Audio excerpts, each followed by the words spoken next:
Good afternoon, and welcome to our weekly installment of Dialogues in Conversations in Christian-Muslim Relations here at the University of Edinburgh, supported by the Henry Luce Foundation. I'm glad that all of you can join us either on Facebook or YouTube for this conversation today.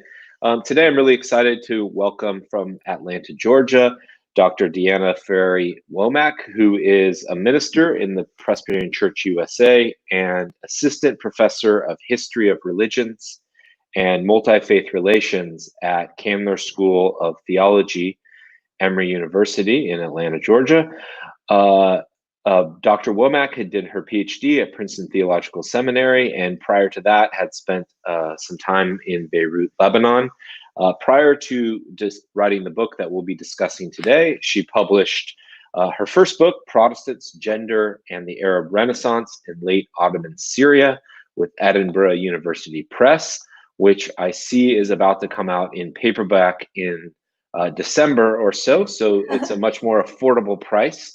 It's a fantastic book looking at some of the late 19th, early 20th century missionary movements, as well as the ways that Arab women adapted and adopted Protestantism and deployed it in their own ways in what is now Lebanon. But today we'll be talking about her most recent book. I always struggle to get this in, Neighbors, Christians and Muslims Building Community, which is just out recently with WJK. It's also available here in the UK through SCM Press, although still published by WJK. It's a fantastic book if you want to use it for small groups, for engagement, or for conversation. So welcome, Deanna, to our conversation today. Thank you so much, Joshua. It's great to be here with you. So to start it off, can you tell us a little bit about why you went about writing this book, especially the shift from sort of a history of missions and a focus on Middle Eastern Christianity to this new book that's very practically oriented? Mm-hmm. Yeah, thank you for the question. So the book comes out of my teaching and my experience in interfaith programming and engagement in Atlanta.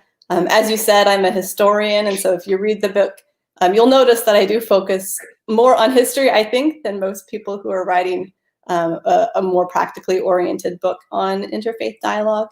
But at Candler, I've been teaching for a number of years about Islam, Christian-Muslim relations, and also a course on Islam in America, which has been really important for our students.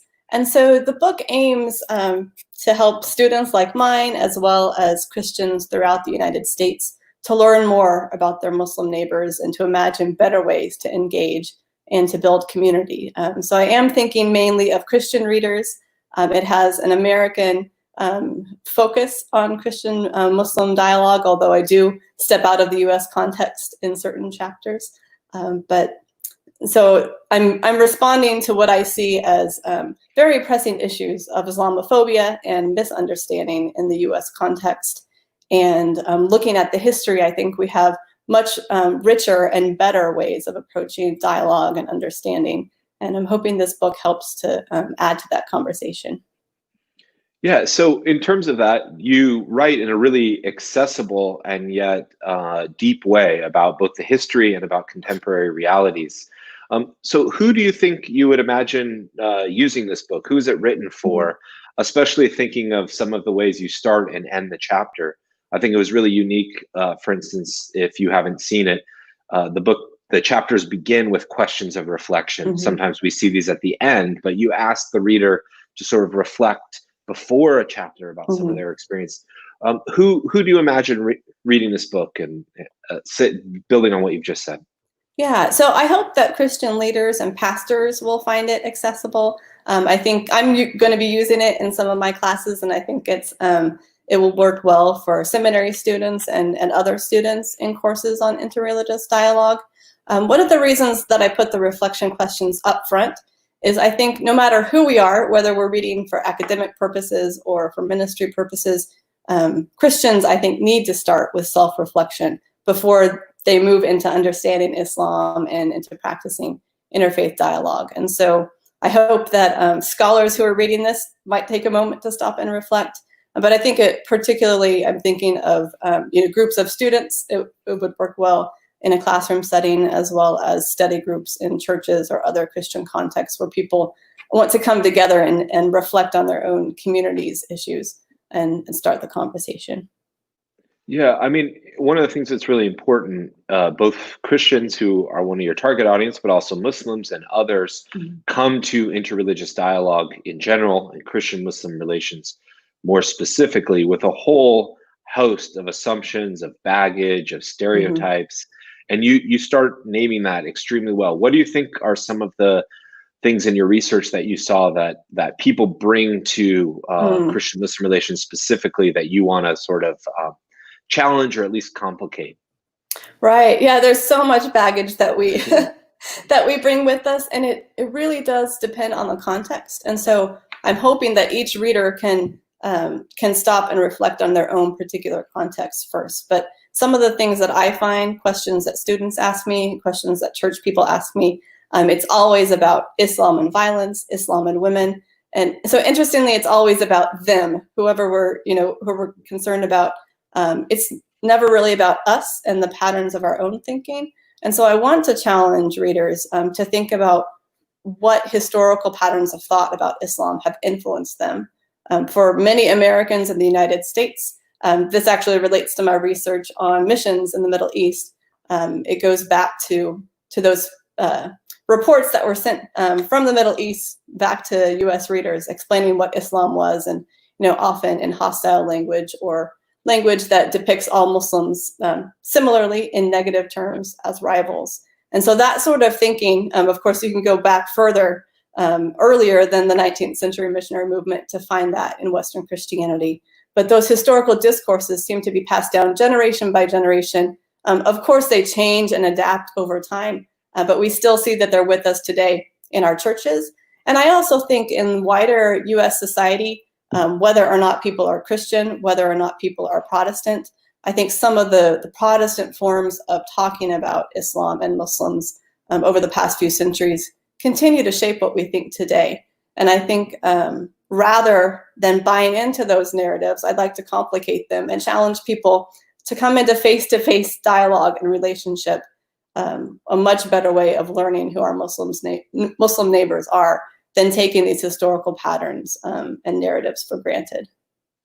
Yeah, I mean, I think one of the biggest hindrances to Christian-Muslim dialogue or Christian-Muslim relations are these sort of patterns of discourse, of tropes, for instance. One of the assignments that I have in my Christian-Muslim relations class is to have students look at John of Damascus's depiction of Muhammad and then write an essay comparing it to some of the ways that Muhammad is depicted in later Western ideas, right? So this trope of him being violent or being extremely sexual or of stealing and changing the religion from a monk. You see a lot of these sort of ideas continue to reverberate in Western history. So I think attending to the historical relationship, which you do extremely well, and not just starting, say, with 9/11, although it's obviously in the book, is really important way of thinking about things. Yeah, I think that's absolutely right. And I appreciate, as a historian, I appreciate going all the way back to John of Damascus for that activity. Yeah, I mean, it's an easy text, and it's also one of the ones that was translated and accessible to many Christians.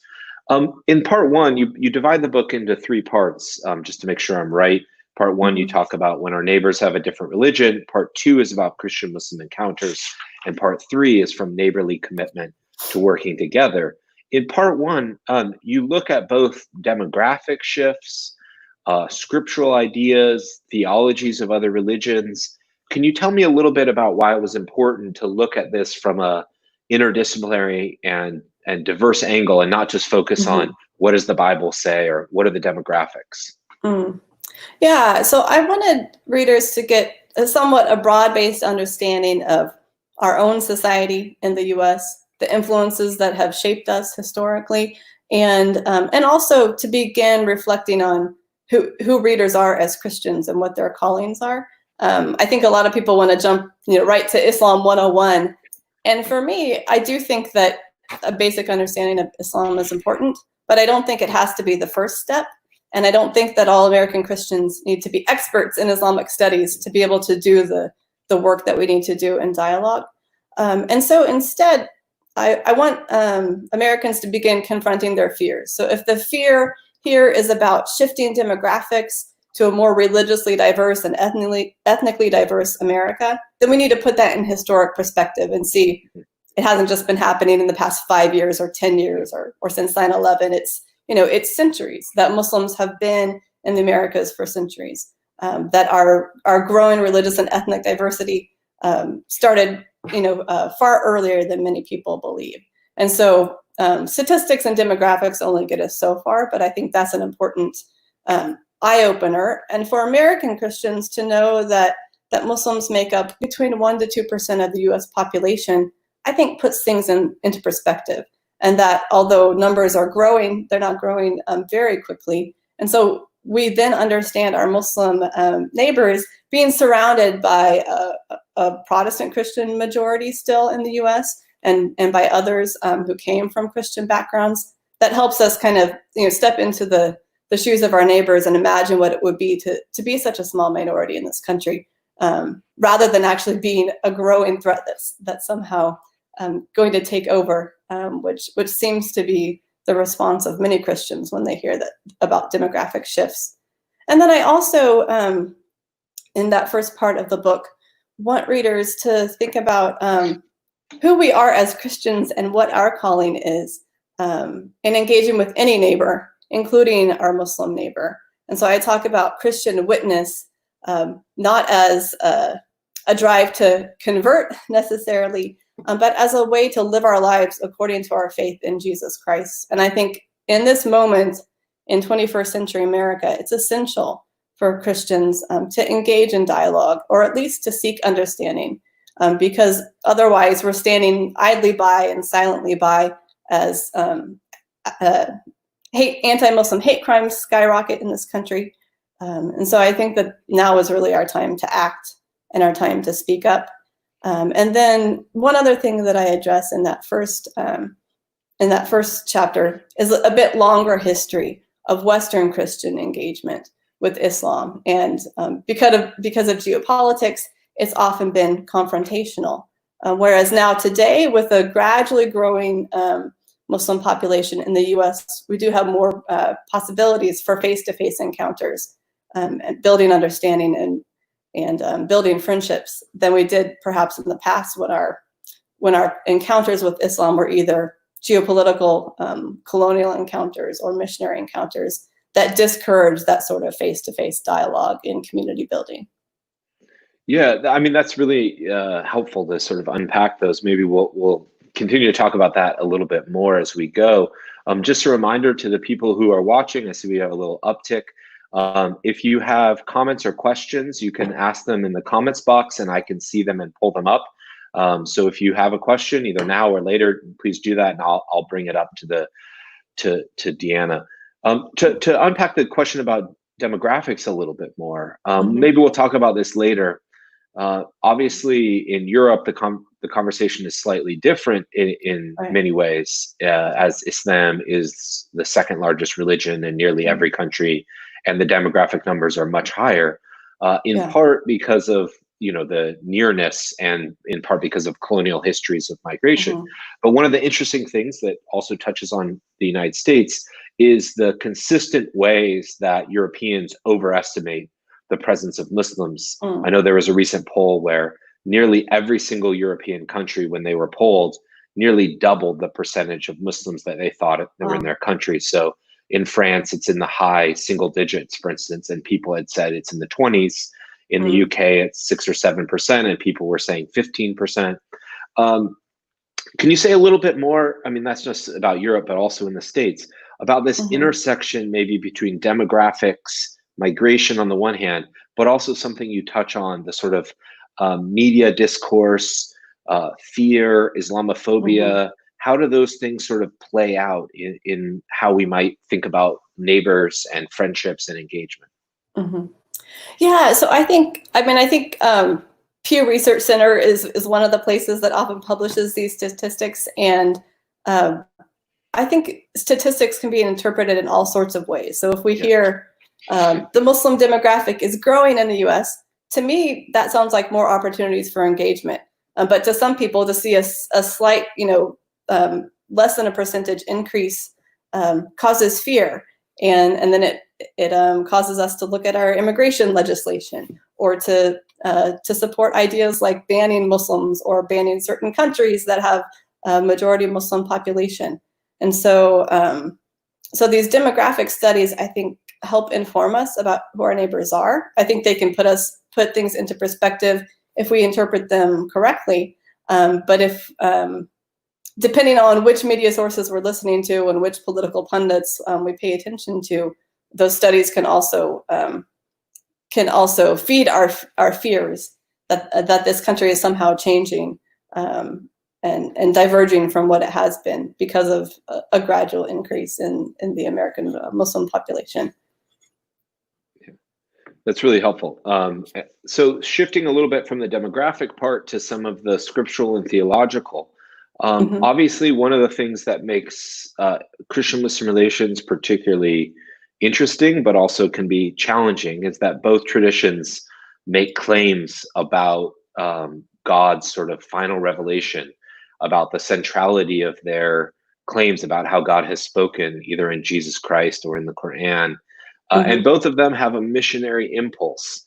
Right. You talked a little bit earlier about trying to shift some of that discourse away from conversion. Can you say a little bit more? I was unclear how you balance, on the one hand, your commitment to particularity of both traditions and an interest in sort of dialogue. How do you not water down Christianity or Islam on the one hand, but also how do you challenge this confrontational approach? Can you sort of say a little bit more about how the book envisions that? Thank you for that question. I think that's really a central question, because questions about conversion or watering down the faith, they prevent a lot of people from coming to the dialogue table. And some people who really want to focus on commonalities and are hesitant to engage in differences because they think it'll sort of feed this perpetual idea of conflict, then I think they do end up watering down their own faith and the faith of the Muslim dialogue partner. So having a balance is important. I think that meaningful, frequent dialogue between Christians and Muslims, or any sort of interfaith dialogue, often about the way they judge people about their faiths. They think differently about ultimate questions, things about like salvation and conversion. But the model that I offer in the book, and particularly in part 3, that chart that envisions sort of moving forward into more productive engagement, I also see that as an invitation to widen the table of dialogue beyond this small group of people that seems to be engaged and committed.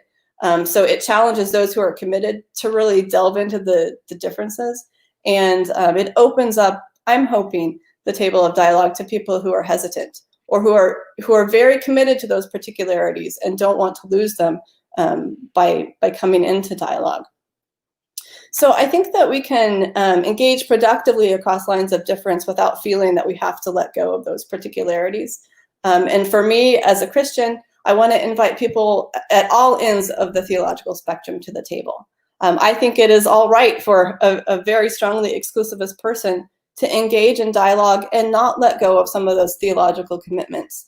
The problem occurs, if you look at the chart, in the defensive us versus them sort of mentality, when it becomes political or socio-political. So that for me as a Christian, if I'm against Muslims, and this means that I have to be suspicious of the Muslim living next door, it means that we should impose immigration legislation that keeps certain people out because we see them as a threat. So those are sort of political, social fears, and I don't think those have to follow from conservative or exclusivist Christian theological commitments. So personally, I'm not asking Christians to change their commitments, but to open themselves up to the possibility that God is calling us to engage in a way that's not just focused on making non-Christians become like us. And I think that's often the problem in conversionary approaches to Christianity, is that our only goal is to change the other person, and it's often changing that other person to be in our image rather than pointing to God's image, which I personally feel is the calling for Christians to be, to reflect who Jesus Christ is, whether or not the people that we're talking to are going to be interested in Christianity itself. So does that help? I think it's a bigger question and worth maybe a bit more conversation. It's a much longer conversation that we could talk about, and I think it is one of the. I think you rightly name that it's often inhibits interreligious dialogue, comparative theology on the theological side. Is that this sense that interreligious engagement is always just lowest common denominator, sort of simplistic engagement. You do a really good job of tracking some of the ways around debates about Abraham or God are much more complex than we maybe give them credit for. So I don't want to linger too long on that. Yeah. Before you get, go ahead. Oh, one other thing I was going to say is I think particularly Western Christians and white Christians have to be conscious of the power dynamics when coming into conversation with Muslims, and especially Muslims who are immigrants from places in the Islamic world where missionaries were often supported or at least facilitated by military power and commercial power. And so those power dynamics in our history are important.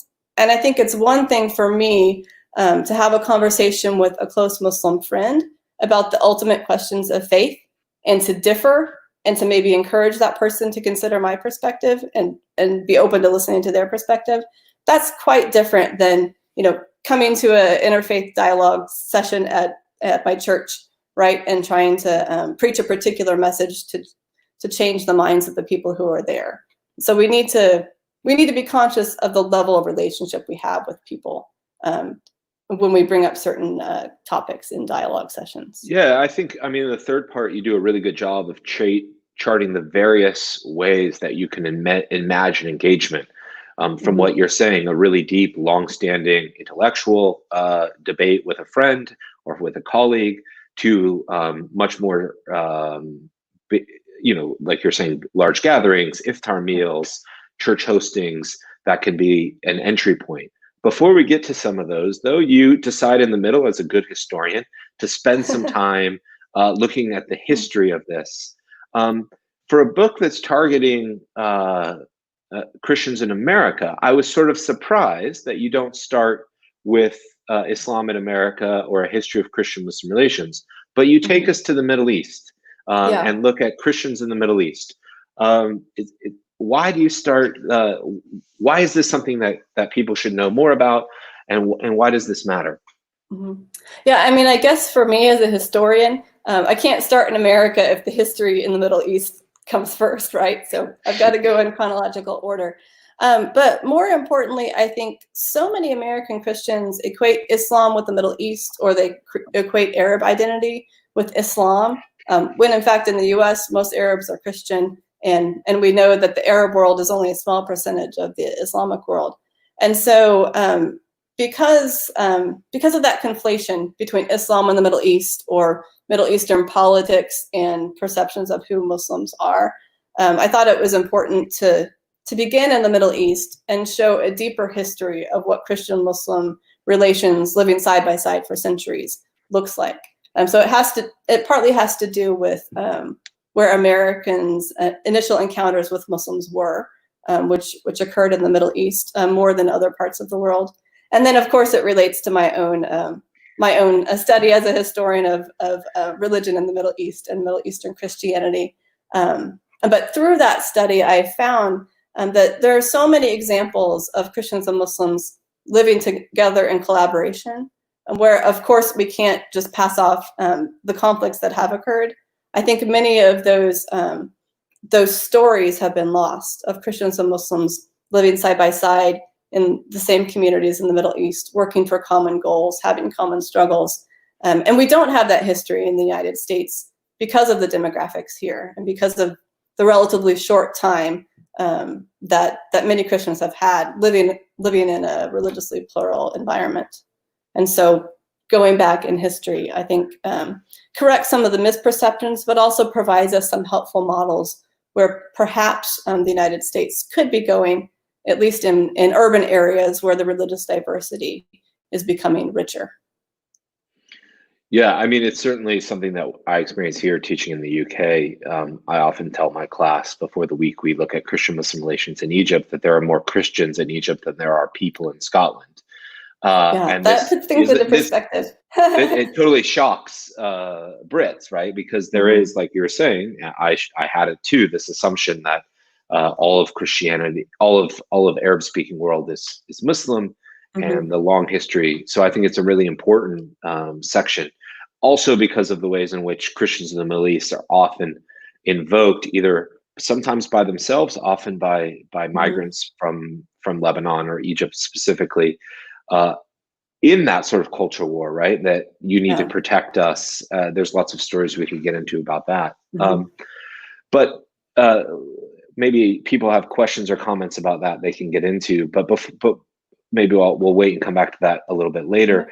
You do spend a lot of time then looking at the history of Islam in America, and Hmm. often noting it emerges much earlier than people realize and is tied up with the slave trade. Can you say Yeah. something about what you think, both in your teaching and in the book, that you've discovered about the history of Islam in America Hmm. or in the United Yeah. States?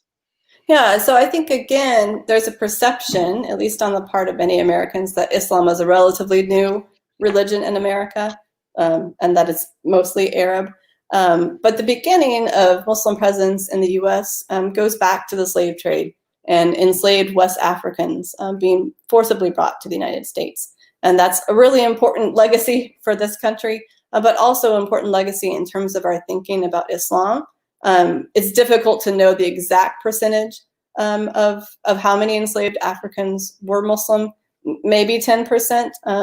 Some scholars say it was more, some scholars say it was less. But the violence of the system of slavery prevented many of them from practicing or passing on their religious tradition. And we find that although enslaved Muslims were noted by Southern Christian slave owners, their religion was often passed off, or there were attempts to force them to convert and then to show how Christianity has somehow triumphed. And so I find that the history of enslaved Muslim Africans in the US begins a legacy of racializing Islam in this country. And so the second wave of Muslim migration to the US that I talk about in the book is mainly a wave of migration from the Ottoman Empire, from Syria especially. And so these are Arab Christians, but also about 10% of them were Arab Muslims.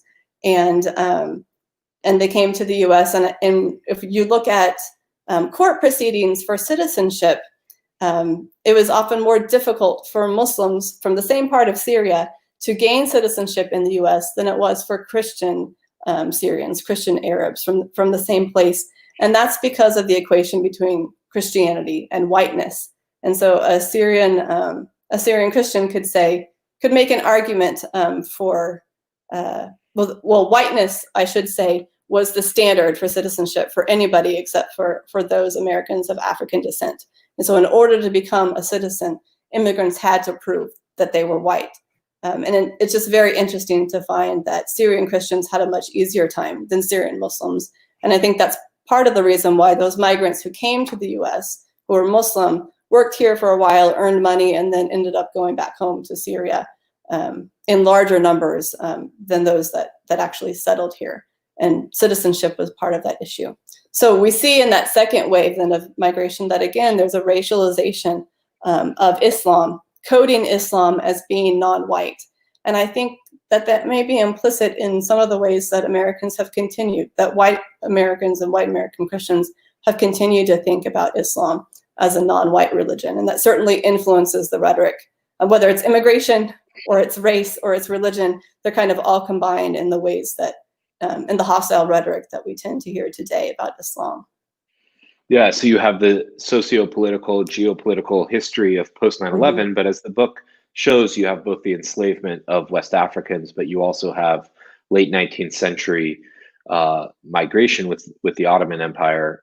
And I can Right. see, for instance, even in Reinhold Niebuhr's book on American Christianity, he makes a few passing comments about sort of the demise of the Ottoman Empire and negative Mm. comments about how this can't align with liberal democratic values. So this is Right. part of these long-standing tropes that Islam doesn't separate religion and politics, so you can't be American.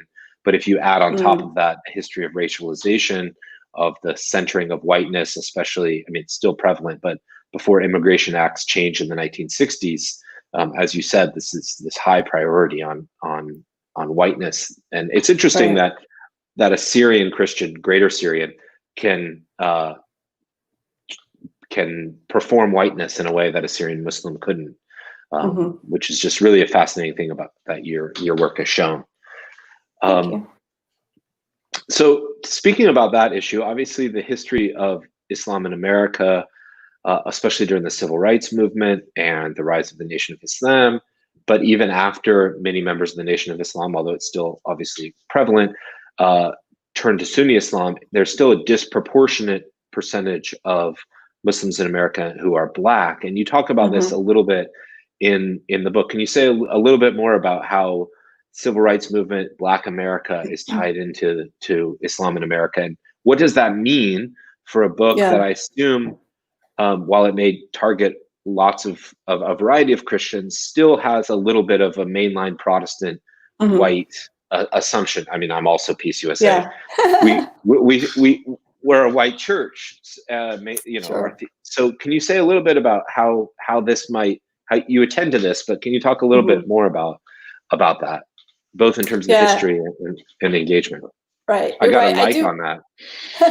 I do. Poking fun at the PCUSA, probably. It was probably poking fun at the PCUSA. One of my old students from Ghana. Okay. No, I do. You're right. I mean, we have to acknowledge our own biases, and then I also, tend to speak to those whose perceptions I think need to be changed. But I try in this book, just as I also try in my teaching, to really make sure that people know that African American Islam is a very important part of the story of Islam in America. So today, about a third of Muslim Americans self-identify as Black. This may be African Americans or more recent immigrants from Africa. It's a little bit difficult from the statistics to tell, but that's a significant number of the American Muslim population that self-identifies as Black. And I think in the same way that we tend to overlook Arab Christians and to equate Islam with the Middle East, we American Christians also tend to sort of overlook African American Islam. Or when we do pay attention, partly because of the history of the Nation of Islam, we think of Black Muslims as, or Black Islam as a sort of socio-political movement, rather than also a religious movement. And I think that does a disservice to our to African American Muslims and the ways that they were involved in the Civil Rights Movement, and the ways that they engage in their communities. And in some African American communities, there are often families that are blended Christian and Muslim. And so I think for those of us white Protestants, there's a lot that we can learn from that community. But certainly part of this history of racializing Islam is a sort of a dismissal of Islam as non-white. And then the ways that we tend to read and understand the history of the Nation of Islam and the current practices of really vibrant Black Muslim communities today that are Sunni, it all traces back, I think, to that racialization of Islam and the tendency to dismiss what is non-white, or to think about Islam as only an immigrant religion, or to think that there's a true Islam and a non-true Islam, as if we Christians, could judge which communities are truly Islamic and which are not. So I try to bring that up in my classes and in the book as much as possible, because I think there's a lot that we can learn, and there's some really important history that we've overlooked or that we've dismissed due to fear or due to perceptions about the Nation of Islam as some sort of political radicalism that doesn't quite count as Islam.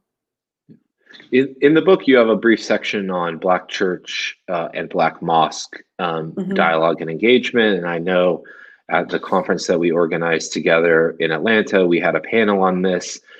Has there been any things that you've noticed in terms of the Black Lives Matters movement and the protests of the killing of George Floyd over the last few months that sort of highlight maybe some Christian-Muslim relations? I think of that specifically in the context of here living in the UK. where there have been some scenes in London, in Leicester, in Birmingham, where you see Black Lives Matter protests, almost reminiscent of Tahrir, where Muslims are praying in the middle of the protests. I haven't really seen anything like that coming out of the US, but maybe that's just because I'm now in the UK. Or I'm just curious if you've seen or heard of any of this, or the ways that Islam in America might be functioning in some of these movements.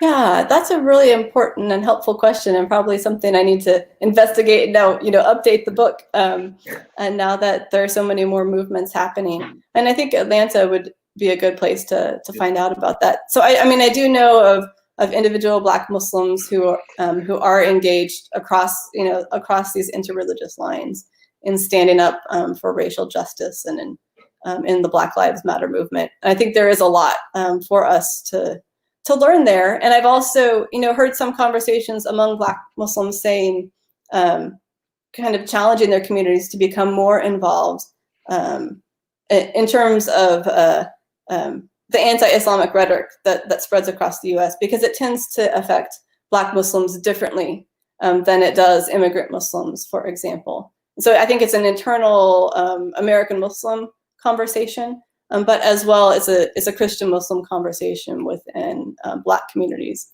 So I think, that's a really important question and something to continue looking for over this summer as the movement grows.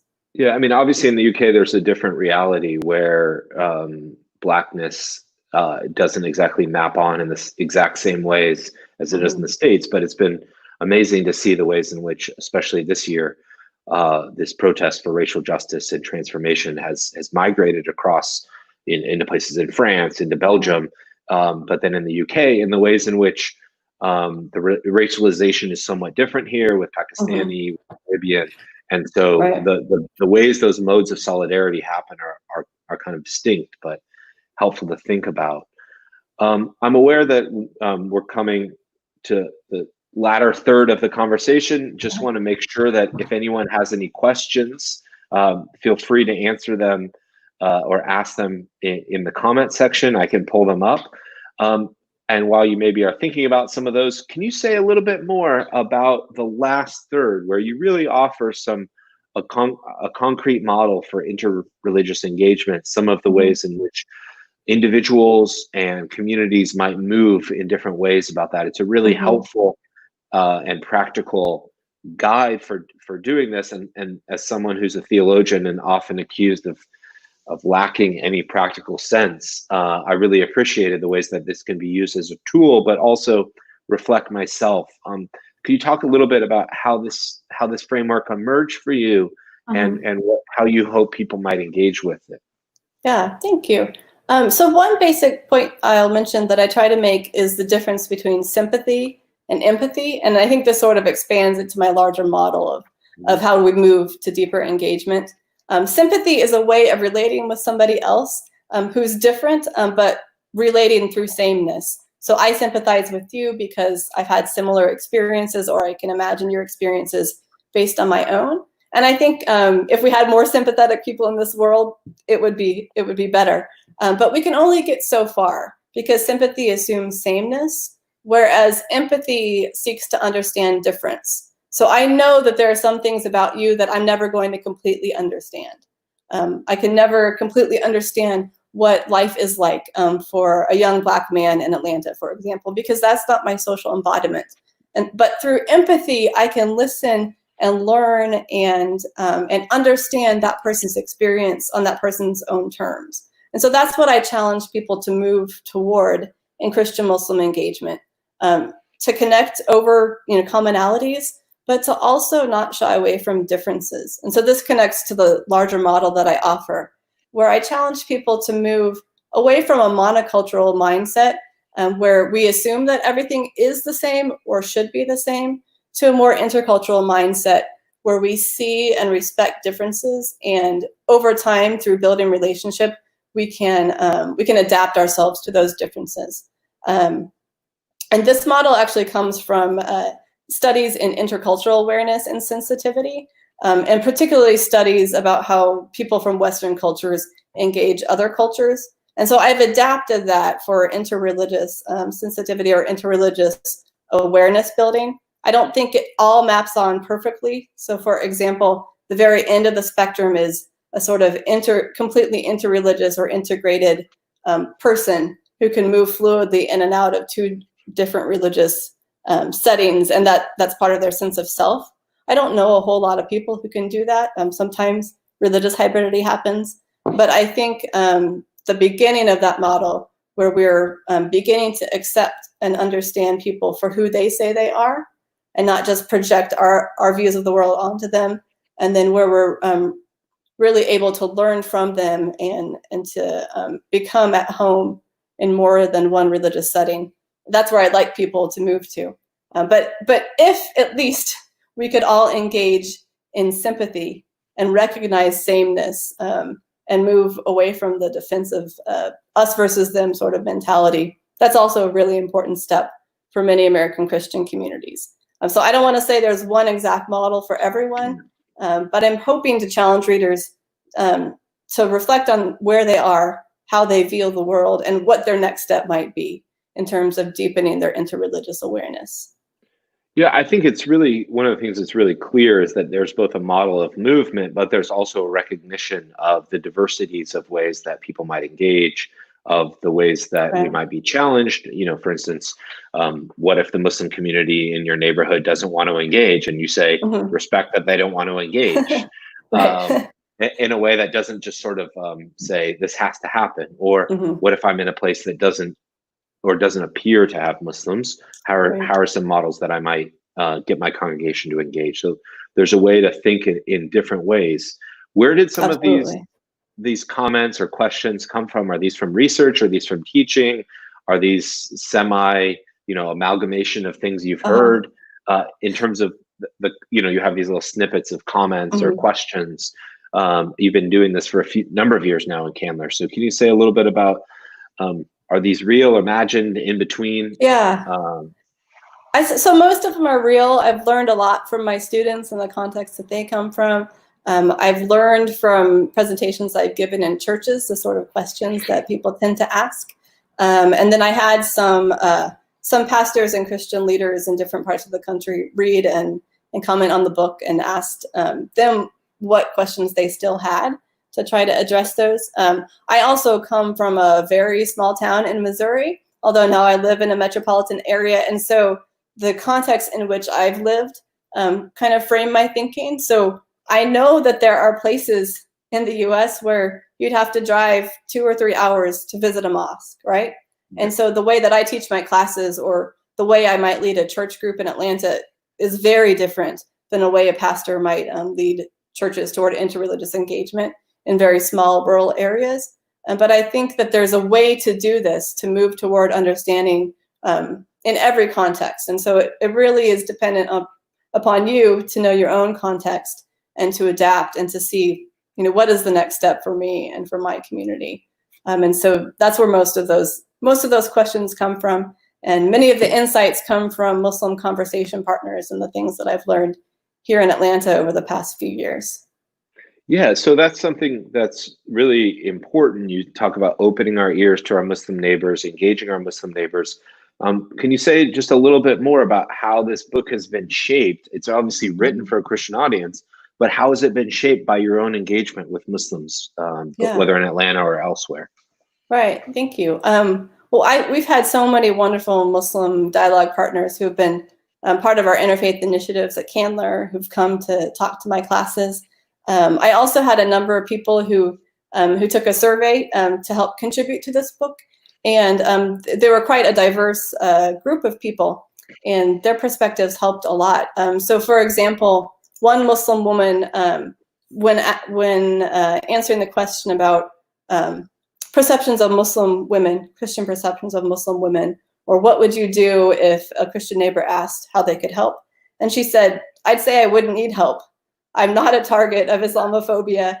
I'm not a victim. I mean, it was basically sort of, listen to my voice and thanks for asking, but I don't need it. And I think that is helpful because a number of liberal Christians who see Islamophobia as a huge problem and see how it's often targeted against Muslim women wearing the hijab, they sympathize and then they want to save that person. And they begin perhaps to assume that every Muslim in America is a victim or feels like a victim and needs a white Christian to step in to save them. And so we have to have those voices.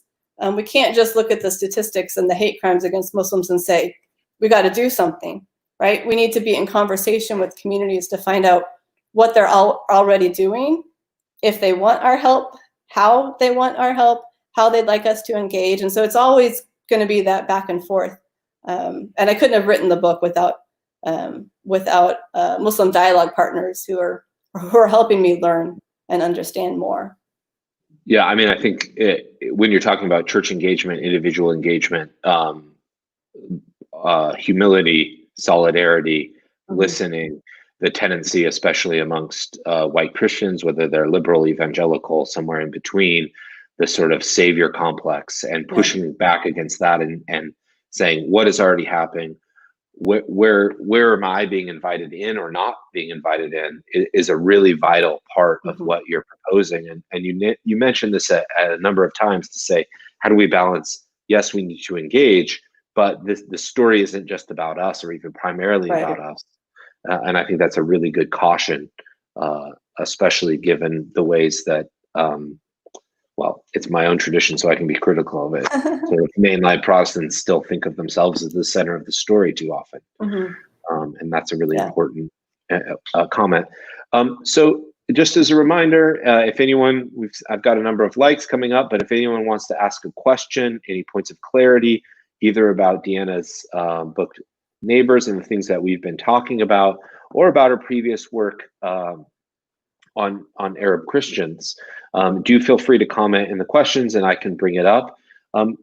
Before we do that, the book is clearly targeting American Christians. It's published by WJK, so probably we're talking a mainline Christian audience, but one that is open, as you said, to a diverse perspective, a more liberal evangelical to the more liberal side of mainline.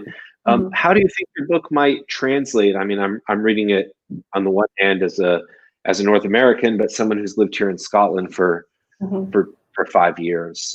How might it translate beyond the States, or do you really think of it as a U.S. model? How might a church in the UK or in Ghana or in Jakarta adopt or adapt some of the work that you're doing? Yeah, thanks for the question. Well, I'd be really interested to hear if anybody is, adapting it. I do hope that some of the principles for engagement, some of the models for thinking about dialogue across difference or community building across difference could translate rather easily into different contexts. So in the UK, for example, much of the history or of the way that Christians have thought about Islam is similar.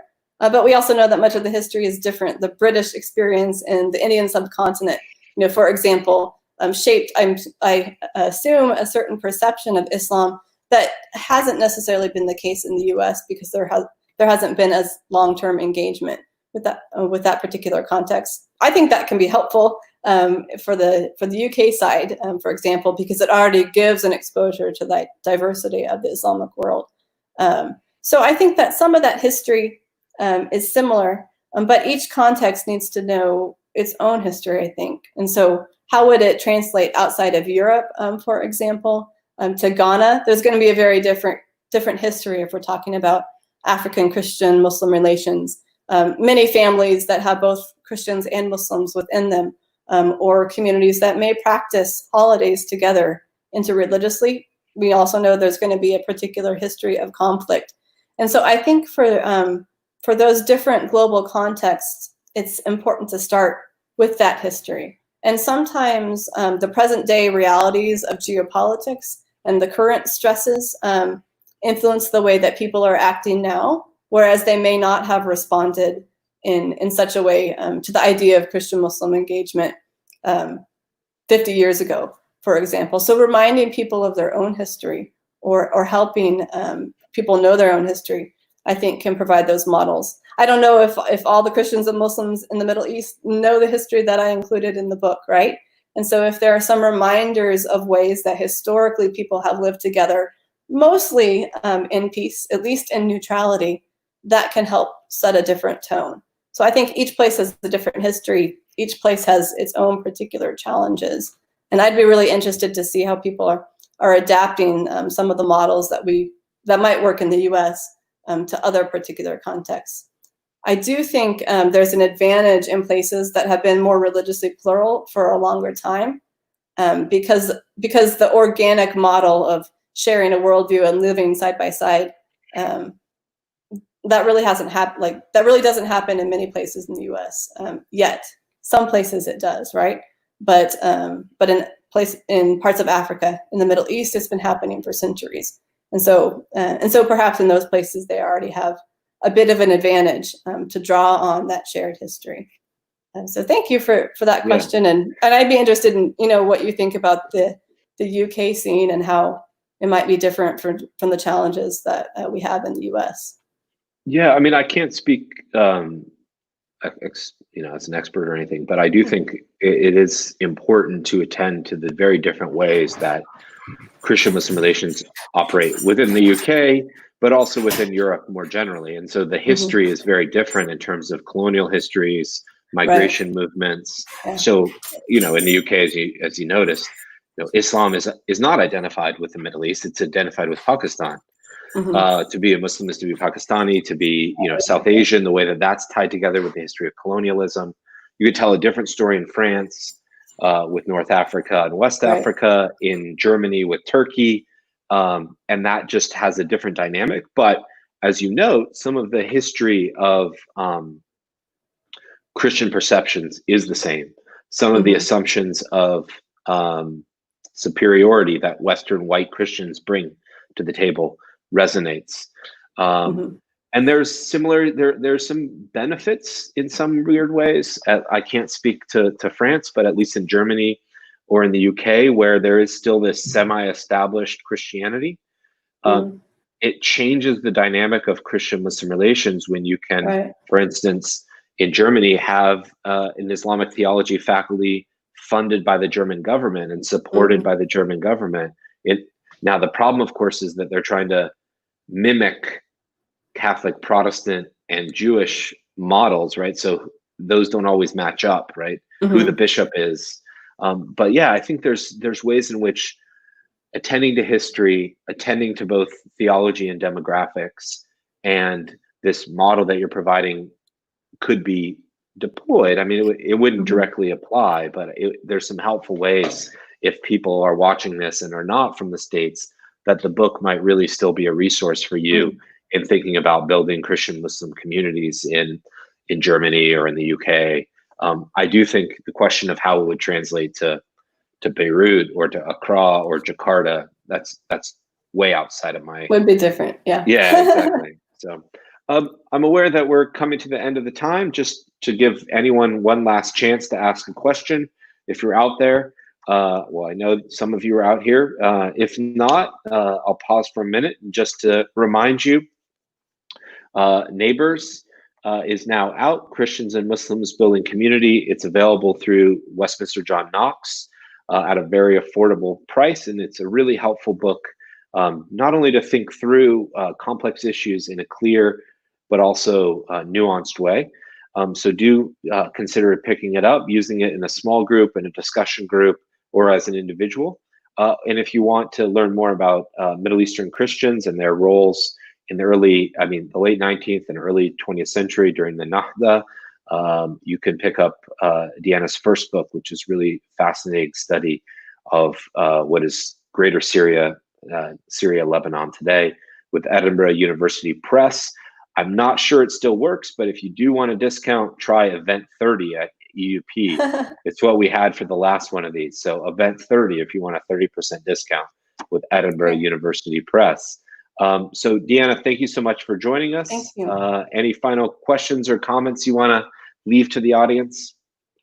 Well, thank you so much for this opportunity to talk with you. And I'm interested to hear, if people have the chance to read the book, what they think and how they adapt it to a particular context. I'm always learning from from particular experiences. So if there's something that didn't fit or I haven't covered and I should cover in the next study, I'd be glad to know. And so grateful for this opportunity to engage online in different time zones. And although I'd love to be in Edinburgh, it's great to be able to see you on the screen. Yeah. So again, thanks everyone for joining us. If you haven't followed or liked the Christian Muslim Studies Network, either on Twitter or Facebook, we're currently running, for instance, a book panel on Anna Moreland's new book on Catholic approaches to Muhammad, which you can read about. We also have some more things coming up this summer. We're going to take a couple-week break from these online conversations for some holiday time, but we'll be back at the end of July or early August with a conversation with Jerusha Rhodes of Union Seminary. And also just to say, since I know everyone's, I enjoyed the conversation. There's we finally got a comment as we're leading. David Moe enjoyed the conversations. Congratulations for your book. Also to say, if you're interested in studying more, Candler School of Theology, it's also my alma mater, still is accepting applications. So you can look at the MDivs, master's degrees, THMs at Candler if you want to learn more about their program. And Edinburgh also has a new one-year master's program in Islam and Christian Muslim relations that's just starting this autumn. Horrible timing with the COVID-19. But we're still going to be running the program. It's still not too late to apply, and we'll have options both in person in Edinburgh, but if you can't make it to Edinburgh, on hybrid learning. So do go out and buy Deanna's book, and thank you all for joining us.